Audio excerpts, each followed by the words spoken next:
جماعت اسلامی کا اب جاگ میرے لاہور مہم کے تحت عوامی احتجاج۔ مظاہرین سے خطاب کرتے ہوئے مرکزی نائب امیر لیاقت بلوچ نے حکومت کو ناکام قرار دیتے ہوئے فی الفور بلدیاتی انتخابات کروانے کا مطالبہ کر دیا۔ تفصیلات اس رپورٹ میں۔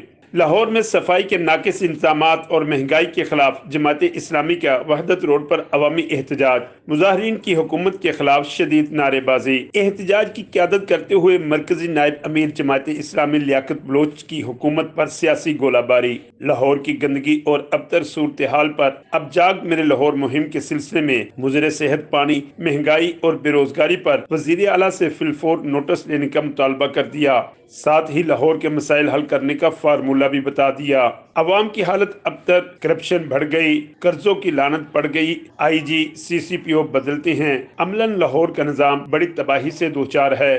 با اختیار بلدیاتی نظام ہوتا تو لاہور گندا نہ ہوتا، صاف پانی ملتا۔ پارٹیوں اور لیڈرشپ کی ترجیح نہیں کہ عوام کے مسائل حل کیے جائیں۔ جماعت اسلامی کے مرکزی رہنماؤں احمد سلمان بلوچ اور خالد بٹ نے حکومت پر کڑی تنقید کرتے ہوئے مہنگائی، بے روزگاری، گیس کی قلت سمیت تمام مسائل کا ذمہ دار حکومت کو قرار دے دیا۔ مظاہرین نے حکومت سے مطالبہ کرتے ہوئے کہا کہ سوئی گیس، ناقص صفائی کے انتظامات، مہنگائی، ابلتے گٹر، ٹوٹی پھوٹی سڑکوں کو فی الفور ٹھیک کر کے عوامی وعدوں کو پورا کیا جائے۔ کیمرہ مین محمد آسم کے ساتھ حافظ عبد الرحمان، ایمرا نیوز، لاہور۔